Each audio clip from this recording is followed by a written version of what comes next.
Hello दोस्तों, आप सभी का स्वागत है मेरे यूट्यूब चैनल में। आज की कहानी है तुम मेरा जुनून हो, भाग 46।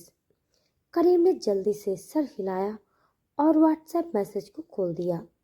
सना के फ़ोन पर कोई पासवर्ड नहीं था। करीम ने खुद से कहा, बेवकूफ़ लड़की, इसने एक पासवर्ड भी नहीं लगाया है। इतना कहते हुए करीम ने मैसेज खोला। ईशान ने एक नहीं, बहुत सारे मैसेज किए थे। करीम ने ईशान और सना के पुराने चैट्स भी पढ़े। ईशान ने मैसेज में लिखा था, हाय डार्लिंग, कैसी हो? क्या तुम्हें मेरी याद आई? करीम ने उस मैसेज को पढ़ा तो उसकी आंखें छोटी हो गई और उसने गुस्से से अपने दांतों को चबाया। फिर करीम ने कुछ सोचा और लिखा, तुम्हें अपने काम पर ध्यान देना चाहिए। फालतू टाइम पास करने का वक्त तुम्हारे पास कहाँ से मिलता है? करीम ने मैसेज टाइप किया और कुछ देर तक सोचने के बाद उसने वो सेंड कर दिया और अब आ गई। करीम ने देखा कि मैसेज सेंड करते ही ईशान ने मैसेज सीन कर लिया। करीम ने फ़ोन स्क्रीन पर देखा। ईशान टाइपिंग स्क्रीन पर शो हो रहा था। करीम ने सर हिलाया और कहा, इस लड़के के पास कितना टाइम होता है? खुद से इतना कहते हुए करीम ने देखा तो ईशान का मैसेज आ गया था।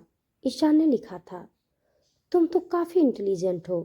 तुमने कैसे जान लिया कि मैं टाइम पास कर रहा था? उस मैसेज को पढ़कर करीम की आंखें सिकुड़ गई। करीम सोचने लगा था कि वो क्या टाइप करे, लेकिन तभी उसने ईशान का अगला मैसेज पढ़ा। उसमें लिखा था, खैर मजाक छोड़ो, मैंने तुमसे ये पूछने के लिए कॉल किया था कि मेरे पास एक ऑडिशन की लिस्ट है। अगर तुम चाहो तो ऑडिशन देने आ सकती हो। क्या पता तुम्हें मेरे साथ काम करने का मौका मिल जाए। करीम ने ईशान का मैसेज और पढ़ा। करीम ने कोई जवाब नहीं दिया। उसने कवर से अपने कपड़े निकाले और उसे पहनकर रेडी हो गया। करीम ने सना का फ़ोन उठा लिया और जेब में रख लिया। फ़ोन जेब में रखने के बाद करीम वहाँ से चला गया। दूसरी तरफ सना कपूर मेंशन पहुँच चुकी थी। कपूर मेंशन पहुँचते ही जब सना अंदर गई तो उसने देखा कि वहाँ पर दिव्या जी और रानी जी के साथ लक्ष्मी जी भी मौजूद थी। अंदर आते ही सना ने लक्ष्मी जी के पाँव छुए और फिर उनके गले लग गई। जब सना रानी के पाँव छूने के लिए झुकी तब रानी ने हाथ के इशारे से उसे रोक दिया और मुंह दूसरी तरफ फेर लिया। सना ने उन्हें देखा और फिर उन्हें इग्नोर करते हुए आगे बढ़ गई।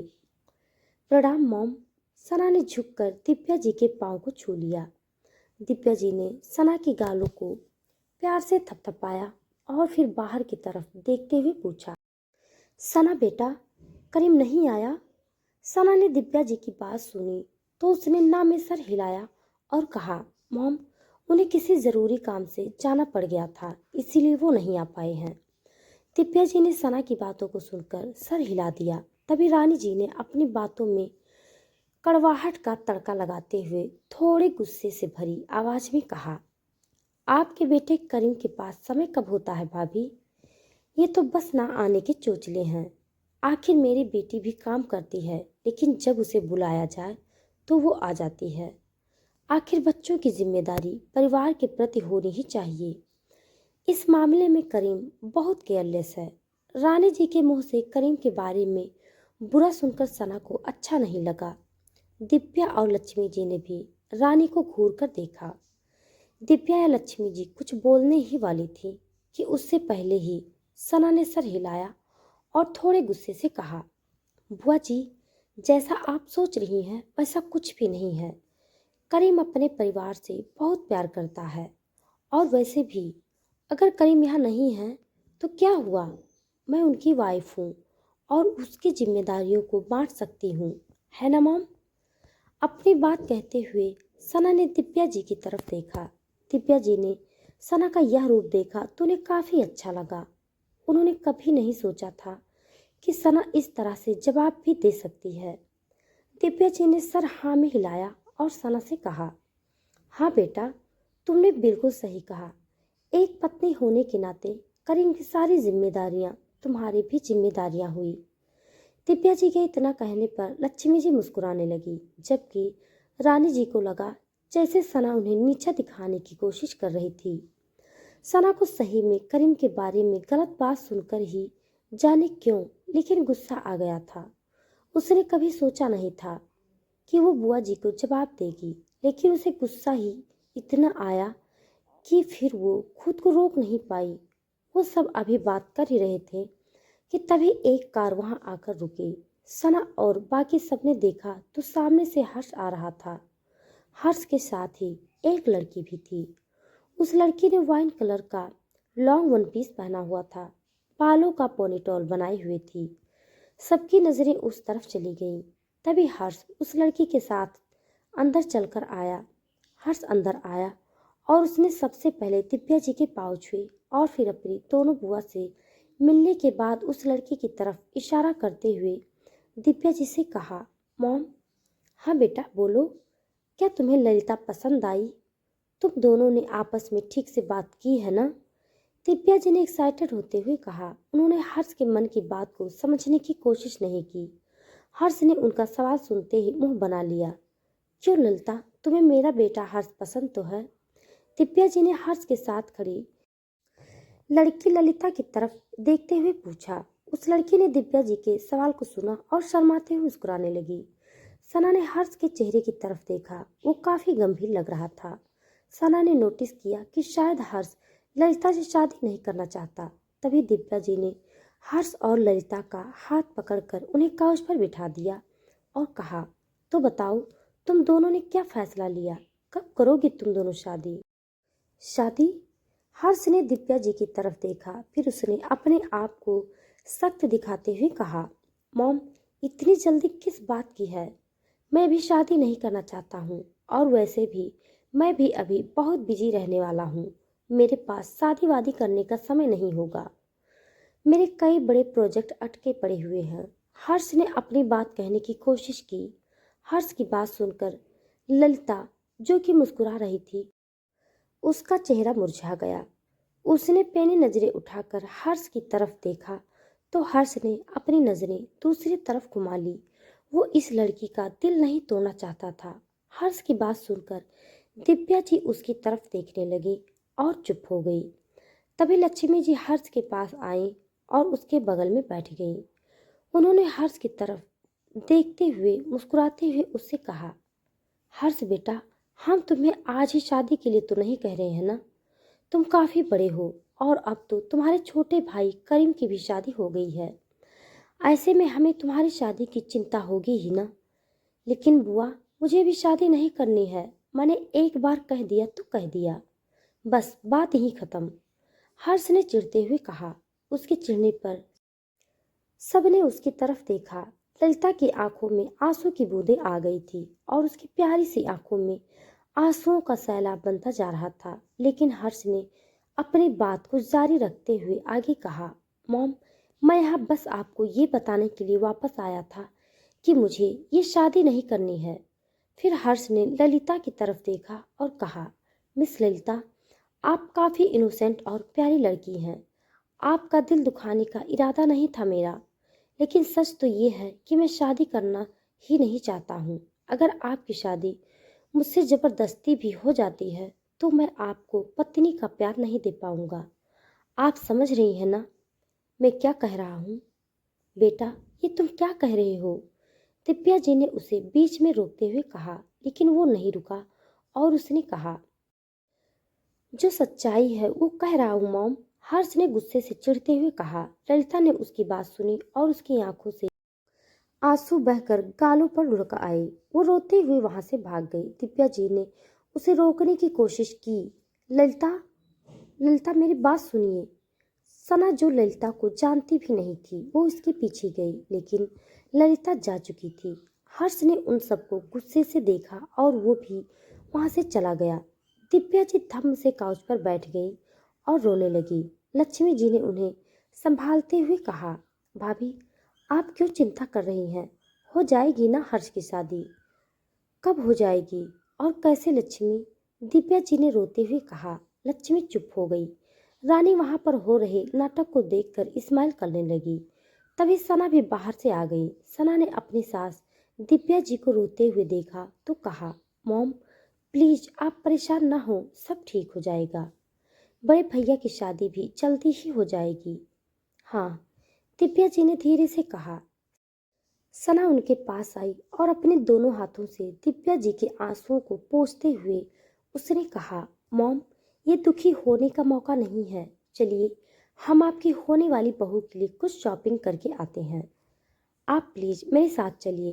दिव्या जी ने देखा कि उनकी बहू सना उन्हें चुप कराने की कोशिश कर रही थी। दिव्या जी के चेहरे पर मुस्कुराहट खिलाई। उन्होंने मुस्कुराते हुए सना की तरफ देखा और कहा, ठीक है, तुम मेरा यहाँ इंतजार करो, मैं बस अभी आती हूँ। सना ने हाँ में सर हिला दिया।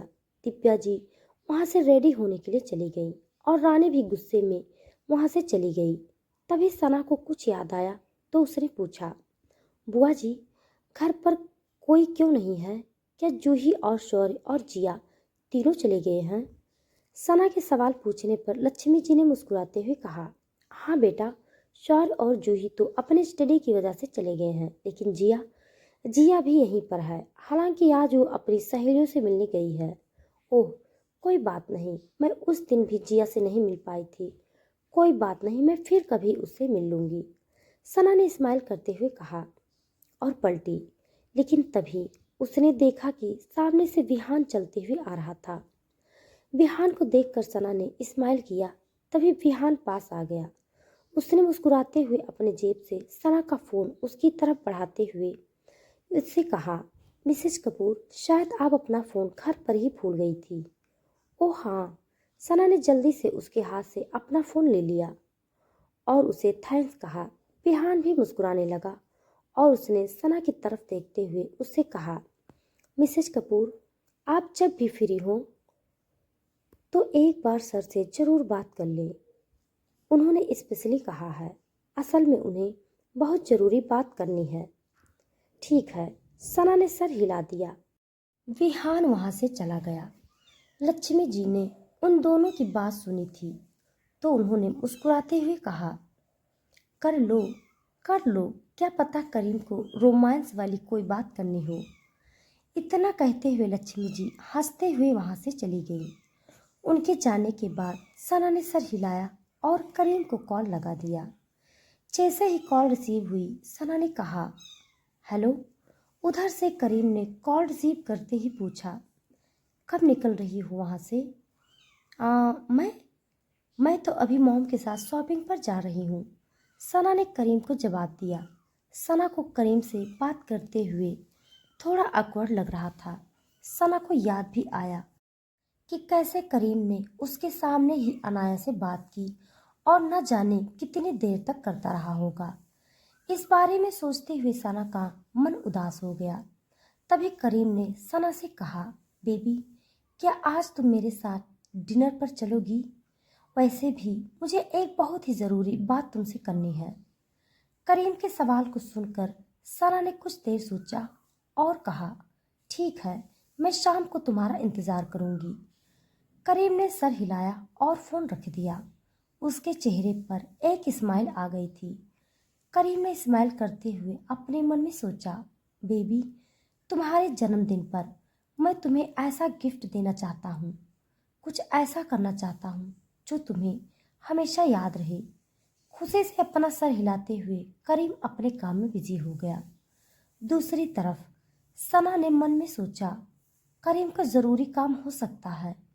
इस बारे में सोचते हुए सना ने टाइम पास करने के लिए फ़ोन में व्हाट्सएप ऑन किया तो देखा प्रिया का मैसेज था। हैप्पी बर्थडे मेरी जान। थैंक यू, सना ने जवाब दिया। फिर उसने 3 लोगों के ग्रुप का मैसेज देखा। ग्रुप में प्रिया और जैस्मिन ही थी। जैस्मिन ने ग्रुप में सना के जन्मदिन की बधाई देते हुए लिखा था, हमें पार्टी कब दे रही हो? सना ने मैसेज पढ़ा और लिखा, जब तुम कहो। जैस्मिन ने टाइप किया, चलो इस बार रहने दो और मेरे घर आने की तैयारी कर लो। प्रिया ने उन दोनों के मैसेज को पढ़ा और टाइप किया, क्यों?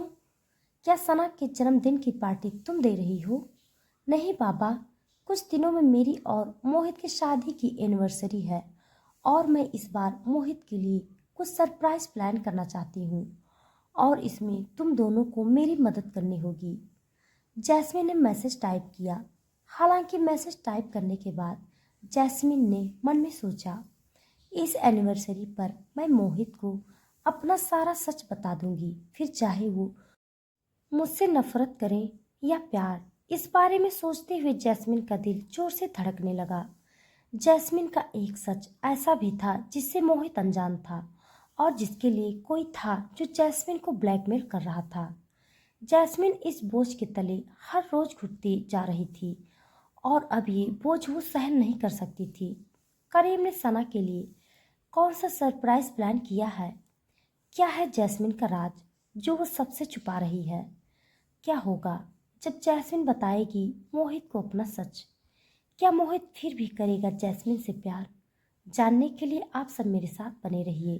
तो हमारी कहानी आप सबको कैसे लग रही है कमेंट बॉक्स में जरूर बताइएगा। तब तक के लिए धन्यवाद।